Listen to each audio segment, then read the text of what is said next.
नमस्कार और स्वागत है आपका खास सेगमेंट कमोडिटी आउटलुक में। ये खास सेगमेंट है मार्केट लाइव का वो पार्ट है जहां पे हम समझने की कोशिश करते हैं कि कमोडिटी के बाजार में किस तरीके की हलचल है और वहां कैसे निकल रहे हैं मौके। खास मेहमान हमारे साथ में जुड़ने जा रहे हैं अजय केडिया जी, केडिया एडवाइजरी से।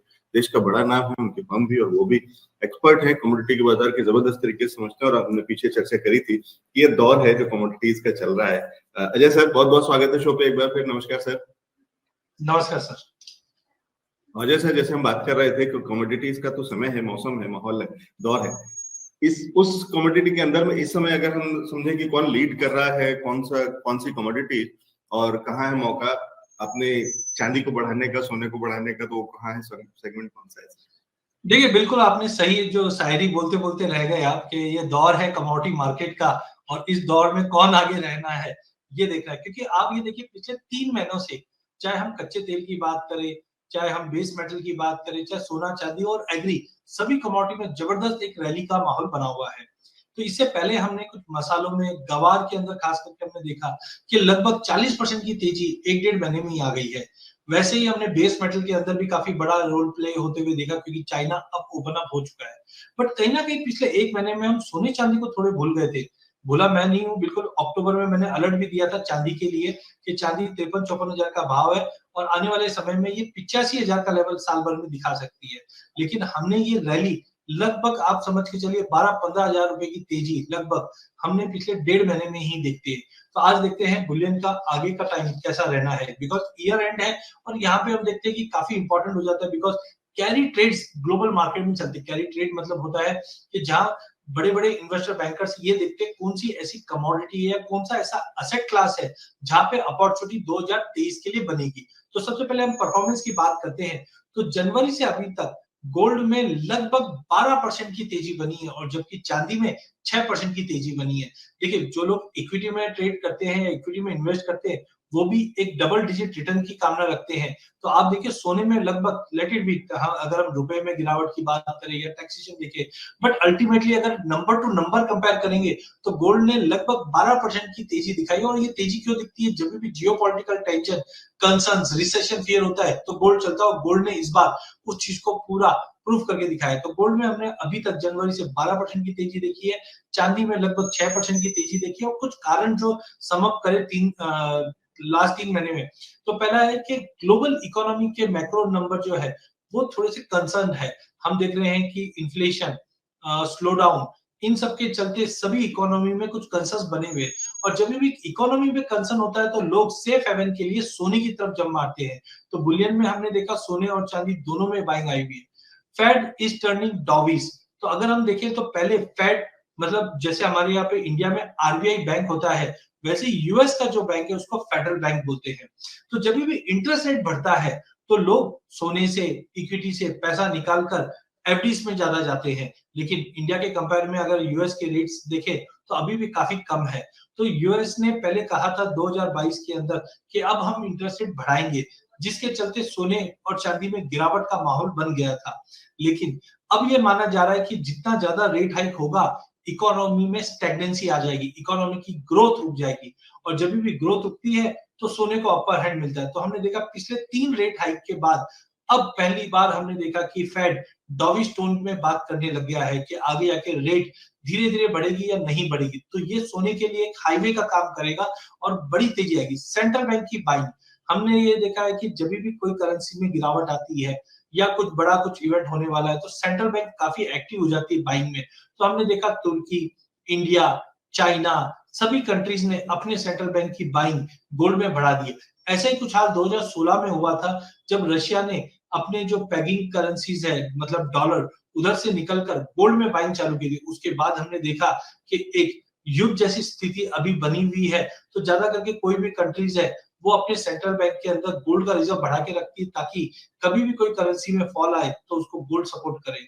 चाइना ओपन हो चुका है। हमने पहले भी हमारे काफी वीडियोस में जहाँ पे हमने काफी पहले इंट्रोडक्शन में बताया भी था आपके चैनल पे कि मसाले में अगर देखें तो चाइना काफी बड़ा रोल प्ले करता है।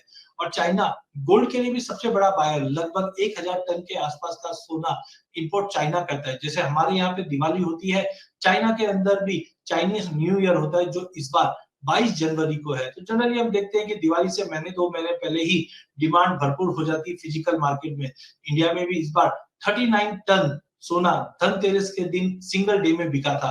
तो वैसे ही चाइना अब ओपन अप हो चुकी है और चाइना में अब डिमांड बढ़ना चालू हो सकता है गोल्ड का, जिसका सपोर्ट मिलेगा। साथ में डोमेस्टिक मार्केट के अंदर हम बात करें 32 लाख शादी 14 नवंबर से 14 दिसंबर के बीच में है। तो आधी शादी तो निकल चुकी है बट आधी अभी भी बाकी है। ऐसे टाइम में गिफ्टिंग में या शादी ब्याह में सोने चांदी की डिमांड बढ़ जाती है, तो वो अभी भी बढ़ी हुई है। इसके अलावा डॉलर इंडेक्स में गिरावट, रुपए में हमने थोड़ी बहुत मजबूती लौटते हुए देखी है वापस। रुपए में भी गिरावट ऑलमोस्ट थी। साथ के अंदर जियोपॉलिटिकल टेंशन हम रोज देख रहे हैं कुछ नया बना हुआ। ये सारे के सारे फैक्टर्स अभी भी सोने चांदी को सपोर्ट कर रहे हैं। तो अगर इसको थोड़ा सा एलॉबरेट करके देखें, जो हमने अभी डिस्कस किया था उसमें मैक्रो इकोनॉमिक्स हमने ले लिया है। फेड ने डॉविस पहली बार हुआ है, सेंट्रल बैंक में लगभग अगर हम देखें तो 399 टन क्वार्टर 3 2022 के अंदर लिया है, जो 341% YOY पिछले साल के मुकाबले 300% से ज्यादा की बाइंग हुई है सेंट्रल बैंक द्वारा। जो एक्यूमुलेट हो रहे हैं अभी जिस पेज से, वो पहले कभी भी हमने 1967 के बाद कभी नहीं देखी है। तो आने वाले टाइम में सोने में जबरदस्त तेजी बन सकती है। चाइना भी बाइंग कर रही है। जिस ढंग से फ्लक्चुएटिंग कोविड-19 के केसेस हो रहे थे, उसके बाद अब चाइना ओपन अप हो गई है, जो बाइंग को इंपैक्ट करेगी। डोमेस्टिक मार्केट में हमने वेडिंग सीजन का इंपैक्ट देखा ही है। इसके अलावा डॉलर में जबरदस्त गिरावट है, जो 114 का लेवल अचीव कर गया था डॉलर, अब वो 104 के करीब पहुंच चुका है। सिल्वर में भी हमने देखा था कि थोड़ा स्लो डाउन के चलते चांदी उतनी ज्यादा नहीं बढ़ी थी, बट अब इंडस्ट्रियल कंजम्पशन चांदी का ज्यादा दिखाई दे रहा है, चाहे सोलर पैनल्स में, ईवीज के अंदर, वहां पे चांदी का यूज रहेगा। 10 इयर्स बॉन्ड यील्ड में भी हमने देखा था कि धीरे धीरे अभी गिरावट लेना चालू हो चुका है। यूएस की इकोनॉमी में कंसर्न्स है। प्रीमियम जो चाइना में है पहले बढ़े हुए थे, अब वो कम होना चालू हो चुके हैं, जिसका मतलब है अब धीरे धीरे डिमांड वापस बढ़ना चालू हो जाएगी। एलबीएम में खास करके स्टॉक की बात करें तो रिकॉर्ड लो पे चांदी का स्टॉक पहुंच चुका है, क्योंकि ओवरऑल कॉमेक्स इन्वेंट्री भी देखेंगे तो यहाँ पे 70% का फॉल हुआ है। तो ये सारी फैक्टर चांदी को और सोने को दोनों को सपोर्ट देते हैं। अब जो फंडामेंटल्स है, इसी को अगर टेक्निकल चार्ट्स पे देखा जाए तो हम देखते हैं पहले डॉलर इंडेक्स। डॉलर इंडेक्स में आप देखेंगे तो प्राइसेस पहली बार इचिमिको क्लाउड के बाहर आ चुकी है। इससे पहले मई जून में हमने देखा था कि प्राइसेस इचिमिको क्लाउड के नीचे गया, जिसके बाद मार्केट में एक जबरदस्त मंदी का माहौल बना था। और अब पहली बार मार्केट इचिमिको क्लाउड के ऊपर आ चुका है। 50 और 200 मूविंग एवरेज के ऊपर है भाव। एक रेजिस्टेंस बन रहा है 1806 का, जो अब तोड़ चुका है, जिसका मतलब है कि अगले महीने भर में या ईयर एंड लगभग हम 1840 से 1850 का बैंड दिखा सकते हैं, क्योंकि सारे ही इंडिकेटर पॉजिटिव। यहाँ पे हम देख रहे थे कि लोअर लो पैटर्न बना हुआ था और अब इसको ब्रेक करके हायर हाई पैटर्न में चले गया है। तो एक लंबी तेजी की शुरुआत इंटरनेशनल गोल्ड में है। जो इमीडिएट टारगेट तो 1850 है, बट आने वाले महीनों में ये 2000 का लेवल जो हमने अप्रैल के अंदर देखा था, ये इजीली अचीव होता हुआ दिखेगा। वहीं अगर चांदी की बात करें तो चांदी में लगभग हमने $26 का लेवल अप्रैल में आते हुए देखा, जिसके बाद लोअर लो के पैटर्न्स के साथ साथ मार्केट ने सितंबर मंथ में $17.5 का लो लगाता हुआ दिखाई दिया। और यहाँ पे आप देखिए एक राउंडिंग बॉटम बना हुआ है, यहाँ से मार्केट की जाए और जब भी इसका ब्रेकआउट आता है तो हम ज्यादा करके टारगेट इसका डेप्थ पकड़ के चलते हैं। तो अगर आप लगभग 22.5 से 17.5 का लो देखते हैं तो इसी का टारगेट लेंगे तो $28 तक का टारगेट बन जाता है। और आप देख सकते हैं प्राइसेस 50 और 200 मूविंग एवरेज के ऊपर है। इचिमिको क्लाउड क्विकली भाग रहा है ऊपर की तरफ, और जो दिखा रहा है कि $24.5 से $26 तक का लेवल अगले 2 महीनों में दिखा सकता है। चांदी सोने के मुकाबले चांदी मुझे ज्यादा स्ट्रॉन्ग और बुलिश दिख रही है, बिकॉज चांदी में वॉलिडिटी काफी ज्यादा रहती है। वहीं अगर हम डोमेस्टिक मार्केट की बात करें तो यहाँ पे भी राउंडिंग बॉटम बना है। हायर लो का पैटर्न तोड़ चुका है मार्केट और अब एक अच्छा खासा ब्रेकआउट 52,600 के ऊपर आ चुका है, जो कहीं ना कहीं हमें लगता है कि हायर साइड में 54,900 या लगभग 55,000 का लेवल जो हमने पिछली बार अप्रैल में देखा था, ये जल्द ऑलरेडी तोड़ चुका है ये लेवल और 55 की तरफ जाता हुआ दिखाई दे सकता है अगले महीने 1.5 महीने के अंदर। तो सोना चांदी दोनों में ही तेजी है। चांदी के अंदर भी आप देखिए राउंडिंग बॉटम बना हुआ है, एक ब्रेकआउट लिया था 63,500 का, वो तोड़कर 66,500 का लेवल अचीव कर चुका था। हमने अक्टूबर के अंदर चैनल पे आपको पहले ही आगाह किया था जब भाव लगभग 54,000 के करीब था, और आप देख सकते हैं 54,000 से भाव लगभग 66,000 का लेवल तोड़ चुका है और जल्द 70,000 का लेवल तोड़ के 75,000 तो मार्च अप्रैल तक दिखाई दे सकता है। और जो ईयर एंड तक का टारगेट दिया था दिवाली से दिवाली तक का वहां पे हमने 85,000 85,000 तक का टारगेट रखा था चांदी में। तो अभी भी चांदी में आप निवेश कर सकते हैं, ETF के द्वारा आप निवेश कर सकते हैं, सोने में SGB के द्वारा निवेश कर सकते हैं। फ्यूचर्स के अंदर एक बुलडेक्स इंडेक्स भी है, जैसे हम निफ्टी बैंक निफ्टी के इंडेक्स देखते हैं, वैसे ही MCX में बुलडेक्स भी है, जिसने भी एक अच्छा हिस्टोरिकल ब्रेकआउट दिया है। यहाँ पे गोल्डन क्रॉसओवर हुआ है, जिसका मतलब है आने वाले टाइम में ये 16,000 का लेवल दिखा सकता है। ऐसे में भी आप इन्वेस्ट करके चल सकते हैं।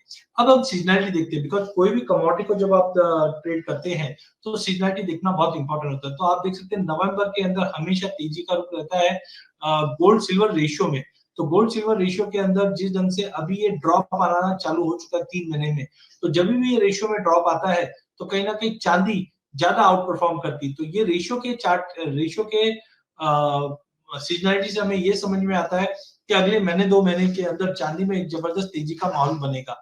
चांदी में अगर हम देखते हैं तो यहाँ पे दिसंबर मंथ ज्यादा करके पिछले 5 सालों में हमेशा एक बड़ी तेजी का ही रुख दिया है। इससे पहले भी 2014 में 4%, बीच में 2 साल थोड़े नरम रहे थे दिसंबर महीने में, बट लगभग अगर पिछले 4-5 सालों की बात करेंगे तो जबरदस्त तेजी है। तो लगभग 4% की तेजी हम चांदी में देख सकते हैं, जिसका मतलब है 68 से 70 के लेवल अगर वॉल्टिलिटी मार्केट में रही तो हम 70 का लेवल दिसंबर मंथ में ही आते हुए देख पाएंगे।